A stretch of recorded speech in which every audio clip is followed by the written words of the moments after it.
And of course director Pradeep Chilkuri గారి మాటలు ఇప్పుడు వినేద్దాము. ఇటువంటి మాస్ అండ్ ఎనర్జెటిక్ టీజర్ ని మనకు అందించిన డైరెక్టర్. నందమూరి అభిమానులకు, ఎన్టీఆర్ అభిమానులకు, కళ్యాణ్ రామ్ గారి అభిమానులకు కృతజ్ఞతలు తెలియజేసుకుంటున్నాను. ఇక్కడికి వచ్చిన మీడియా మిత్రులందరికీ. చెప్పాలంటే ఈ స్క్రిప్ట్ కళ్యాణ్ సార్కి చెప్పినప్పుడు బాగుంది, బట్ మేడం ఒప్పుకుంటేనే చేద్దాం అన్నారు. అది మేడం చెప్పగానే యాక్సెప్ట్ చేయడంతో ఈ ప్రాజెక్ట్ ముందుకెళ్ళింది. దీన్ని నేను మేడంకి, సార్కి కృతజ్ఞతలు తెలియజేసుకుంటున్నాను. అండ్ మా ప్రొడ్యూసర్స్ నాకు ఏమి ఇబ్బంది పెట్టకుండా హ్యాపీగా ఈ సినిమా చేయడానికి కారణమయ్యారు. థ్యాంక్స్ చెప్తున్నాను sir.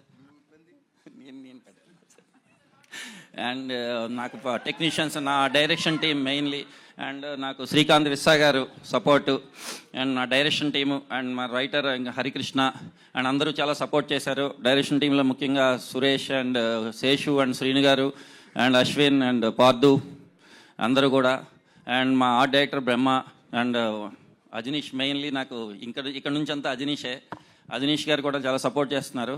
Thank you very much Ajaneesh గారు. And my DOP Ramprasad sir చాలా హ్యాపీగా, నాకు ఏ ఇబ్బంది పెట్టకుండా ఆయన సీనియారిటీ నాకు చాలా హెల్ప్ అయింది. అది నేను చాలా గర్వంగా చెప్పుకుంటున్నాను, ఆయన నాకు హెల్ప్ అయ్యారని. And thank you very much. Pradeep గారు, యాక్చువల్లీ ఈ క్యారెక్టర్ విజయశాంతి గారిని తప్పితే ఇంకెవ్వరిని ఊహించుకుని రాయలేము, అసలు క్రియేట్ కూడా చేయలేము. అలాంటిది ఏ ధైర్యంతో రాశారు? అసలు ఈ అమ్మ సెంటిమెంట్ని తీసుకోవడానికి రీజన్ ఏంటి? మాకు చాలా క్యూరియస్గా, ఎక్సైటింగ్గా ఉంది ఈ విషయం గురించి తెలుసుకోవడానికి. యాక్చువల్లీ నేను క్యారెక్టర్ రాసుకున్నప్పుడే మేడం అనుకునే రెడీ చేశాను. రెడీ చేసిన తర్వాత మా ప్రొడ్యూసర్ గారు సార్కి చెప్పే ముందే ఇది ఈ మేడం ఈ కాంబినేషన్ అనుకుంటున్నాను సార్ అని, సార్ యాక్సెప్ట్ చేశారు సునీల్ గారు. తర్వాత హీరో గారి దగ్గరికి వెళ్ళినప్పుడు సార్ కూడా మేడం అని, నేను అంటే కథ చెప్పేటప్పుడే మేడం అని నేరేట్ చేశాను. సరే నువ్వు మేడం చేస్తాను వైజయంతి అని, అంటే నేను ఇన్స్పైర్ అయింది కర్తవ్యంలో మేడం క్యారెక్టర్. ఆ క్యారెక్టర్ని చూసి అలాంటి క్యారెక్టర్ మళ్ళీ మేడం చేస్తే బాగుంటుంది అనుకున్నాను. అలాగే ఈ క్యారెక్టర్ రెడీ చేశాను. వావ్, చూసారా మ్యామ్, ఈ జనరేషన్లో కూడా మీ ఫ్యాన్స్, మీ క్యారెక్టర్ ఫ్యాన్స్.